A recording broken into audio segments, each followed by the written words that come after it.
अस्सलामुअलैकुम दोस्तों, अमजद अली हाज़िर खिदमत है। उम्मीद है आप सब खैरियत से होंगे।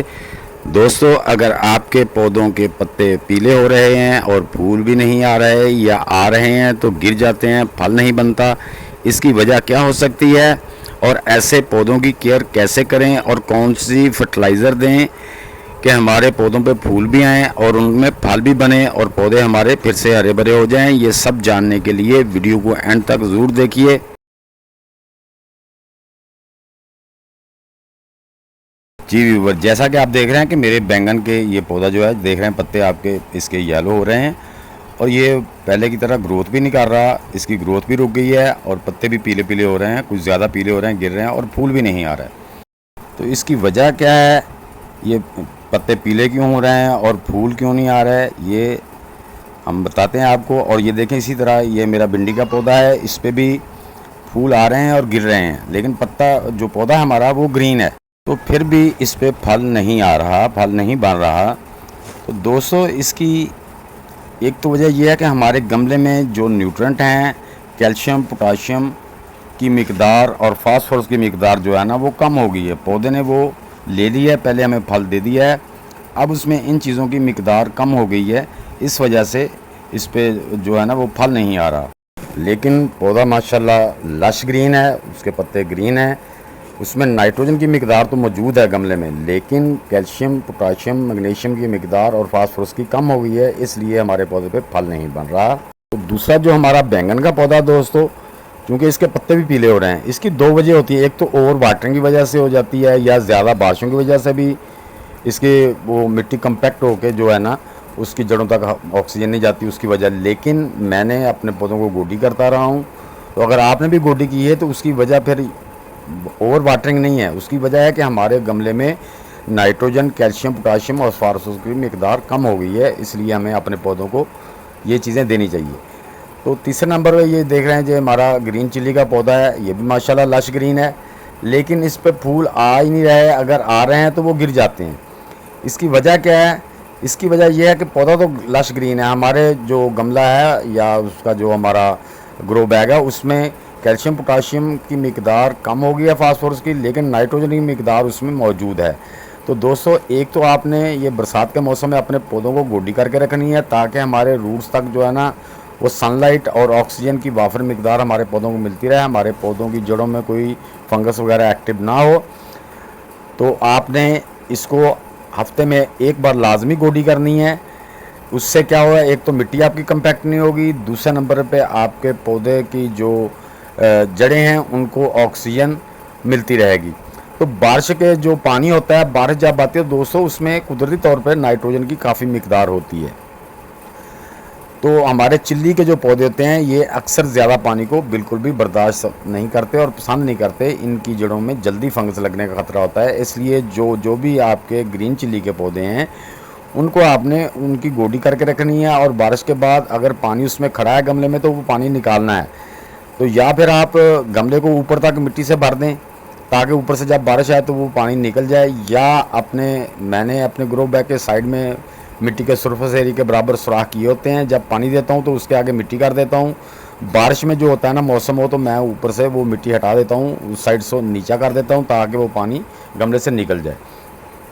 तो दोस्तों, अब हमने करना क्या है कि अपने पौधों को वो खाद देनी है जिसमें नाइट्रोजन, कैल्शियम, पोटाश वगैरह मौजूद हो, जिससे हमारे पौधे लश ग्रीन भी हों, उसको नाइट्रोजन भी वाफर मकदार में मिले, और कैल्शियम, पोटाशियम और फास्फोरस से हमारे पौधे की जड़ भी मजबूत हों और ग्रोथ ज़्यादा करें, और उस पर जो फूल आएँ उनमें फल भी बने।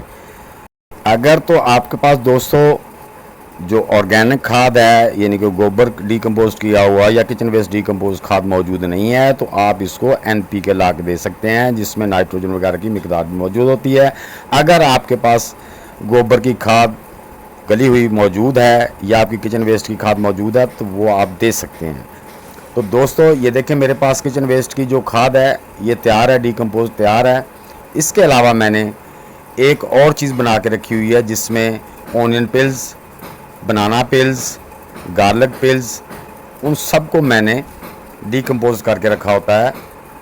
तो ये हम दो खादों को आपस में मिला के अपने पौधों को देंगे। ये कैसे देनी है, और ये जो है ना, ये इसमें भी मैंने जो किचन वेस्ट डिकम्पोज है इसमें भी वो सारी चीज़ें मौजूद हैं। इसमें भी एग शेल जो ड्राई चीज़ें होती हैं वो भी होती हैं, और अलग से भी मैंने बना के रखी होती है। तो ये मैंने अलग से बना के रखी हुई है, जिसमें नाइट्रोजन नहीं है। नाइट्रोजन के अलावा कैल्शियम, पोटाशियम, मैग्नीशियम, फास्फोरस की मिकदार काफ़ी हद तक है। तो इसमें एग शेल भी हैं, ओनियन पिल्स भी हैं, इसमें मैंने अपना बनाना पिल्स भी और गार्लिक पिल्स भी मिला के इनको डिकम्पोज किया हुआ है। तो अब हम इस दोनों को मिला देंगे। उससे क्या होगा कि हमारी जो नाइट्रोजन की मिकदार से हमारी कैल्शियम, पोटाशियम और फास्फोरस की मिकदार ज़्यादा हो जाएगी। ये 1:2 की जो है ना वो NPK बन जाएगी। अब हम इसको मिक्स कर देंगे। मैंने आधी फर्टिलाइज़र वो ले ली है 50% और 50% वो ले ली है। पहली 50% जो है उसमें नाइट्रोजन की मिकदार है और कैल्शियम, पोटाशियम, मैग्नीशियम भी है, और जो दूसरी खाद मैंने ली है तो उसमें नाइट्रोजन की मिकदार नहीं है, लेकिन उसमें कैल्शियम, पोटाशियम और फास्फोरस की मिकदार काफ़ी ज़्यादा है। तो जब हम इसको आपस में मिक्स करके डालेंगे तो दोस्तों ये ऑर्गेनिक 10-20-20 NPK का काम करेगी। तो दोस्तों ये आपने एक मुट्ठी भर के पहले आपने गोडी कर लेनी है। जैसे मैंने अपने पौधों को गोडी की हुई है, आपने गोडी करके एक मुट्ठी भर के, क्योंकि मेरा जो गमला है ना ये 1 फुट का है, तो 1 फुट के गमले में एक मुट्ठी भर के आपने, जैसे मैंने भर के डाली है, तो वो डालनी है। डाल के उसको मिक्स कर देना गोडी दे के। अगर तो बारिश का मौसम है तो आप इसको ऐसे ही छोड़ दें, तो अगर देना है तो थोड़ा पानी दें। इस तरह क्या होगा कि ड्राई जो हमारी NPK इसमें डालेंगे, उससे जैसे ही बारिश होगी तो हमारे पौधों में बारिश के पानी से वो खुद ही ऐसा ऐसा हमारे पौधों को मिलना शुरू हो जाएगी। तो दोस्तों इसी तरह हम भिंडी के पौधे को भी देंगे और बैंगन के पौधों को भी देंगे। तो इतनी ही मुट्ठी भर के, अच्छी खासी मुट्ठी भर के आपने 1 फुट के गमले के में देनी है, क्योंकि हमारे प्लांट भी बड़े साइज़ के हैं और गमला भी मेरा 1 फुट से ज़्यादा है। तो दोस्तों अब देखें, ये 3 वीक के बाद का रिज़ल्ट है। आपने हर वीक खाद देनी है, हर वीक के एंड पे देनी है। तो आप देखें माशाल्लाह मेरी भिंडी पे कितना ज़्यादा फल आ रहा है, आपके सामने है। इसी तरह मैं आपको अपने बैंगन के पौधे भी दिखाता हूँ कि 3 वीक के बाद ये देखें माशाल्लाह पौधा ग्रीन होना भी शुरू हो गया, माशाल्लाह फ्लावर और आ गए हैं बहुत ज़्यादा, और उनमें फ्रूट भी बन रहा है।